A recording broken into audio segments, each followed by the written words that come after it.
Hi ಎಲ್ರಿಗೂ ನಮಸ್ತೆ, welcome back to my YouTube channel. ಇದು ಸೋಮವಾರದ ಮಾರ್ನಿಂಗ್ ಮಿನಿ ಬ್ಲಾಗ್ ಆಗಿರುತ್ತೆ.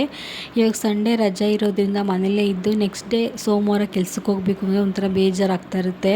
ಅದರಲ್ಲೂ ಬೆಳಗ್ಗೆ ಬೇಗ ಇದ್ದು ಬ್ರೇಕ್ಫಾಸ್ಟ್ ಎಲ್ಲ ಮಾಡಿ ನಾವು ರೆಡಿಯಾಗಿ ಕೆಲ್ಸಕ್ಕೆ ಹೋಗಬೇಕು ಅಂದರೆ ಇನ್ನೂ ಬೇಜಾರಾಗ್ತಾ ಇರುತ್ತೆ. ನನಗೂ ಸೋಮವಾರ ಬಂದರೆ ಒಂಥರ ಬೇಜಾರು ಕೆಲ್ಸಕ್ಕೆ ಹೋಗ್ಬೇಕಲ್ಲ ಅಂತ. ಸೊ ನನಗೂ ಬೆಳಗ್ಗೆ ಕೆಲ್ಸಕ್ಕೆ ಹೋಗೋಕ್ಕೆ ಮನಸ್ಸಿರಲಿಲ್ಲ. ಒಂದಿನ ರಜೆ ಹಾಕ್ಬಿಟ್ಟು ಮನೇಲಿ ಇದ್ಬಿಡೋಣ ಅನಿಸ್ತಾಯಿತ್ತು. ಆದರೆ ಏನೂ ಮಾಡೋಕ್ಕಾಗೋದಿಲ್ಲ ಅಲ್ವಾ, ಕೆಲ್ಸಕ್ಕೆ ಹೋಗಲೇಬೇಕು. ಸೊ ನಾನು ಬೆಳಿಗ್ಗೆ ಬೇಗ ಎದ್ದೆ, ಸ್ವಲ್ಪ ದಾಸವಾಳ ಟೀ ಮಾಡ್ಕೊಂಡು ಕುಡಿಯೋಣ ಅಂತ ಟೀ ಮಾಡ್ಕೊಂಡು ಕುಡಿದೆ. ಬೆಳಿಗ್ಗೆ ನಾಷ್ಟಕ್ಕೆ ಬಂದು ಕ್ಯಾರೆಟ್ ಚಪಾತಿ ಮಾಡಿ ತೊಂಡೆಕಾಯಿ ಪಲ್ಯ ಮಾಡಿದೆ, ಮತ್ತು ಎಗ್ ಆಮ್ಲೆಟ್ ಹಾಕಿ ಆರೆಂಜ್ ಜ್ಯೂಸ್ ಮಾಡ್ಕೊಂಡು ಕುಡಿದೆ. ಇವಾಗೆಲ್ಲ ಬೆಳಿಗ್ಗೆ ಹೊತ್ತು ಟೈಮ್ ಹೋಗೋದೇ ಗೊತ್ತಾಗಲ್ಲ. ಇಷ್ಟೆಲ್ಲ ಮಾಡೋಷ್ಟರಲ್ಲೇ ನಂಗೆ ಟೈಮ್ ಆಗಿಬಿಡುತ್ತೆ. ನಾನು ಬೇಗ ರೆಡಿಯಾಗಿ ಟಿಫನ್ ತಿಂದ್ಬಿಟ್ಟು ಕೆಲ್ಸಕ್ಕೆ ಹೊರಡಬೇಕಾಗುತ್ತೆ. ನಿಮಗೂ ಯಾರಿಗೆಲ್ಲ ಸೋಮವಾರ ಬಂದರೆ ಕೆಲ್ಸಕ್ಕೆ ಹೋಗೋಕ್ಕೆ ಇಂಟ್ರೆಸ್ಟ್ ಇಲ್ಲ ಕಮೆಂಟ್ ಸೆಕ್ಷನ್ ತಿಳಿಸಿ. ನಿಮ್ಗೆ ವಿಡಿಯೋ ಇಷ್ಟ ಆಗಿದ್ರೆ ಲೈಕ್ ಮಾಡಿ, ಶೇರ್ ಮಾಡಿ, ಸಬ್ಸ್ಕ್ರೈಬ್ ಮಾಡಿ. Thank you.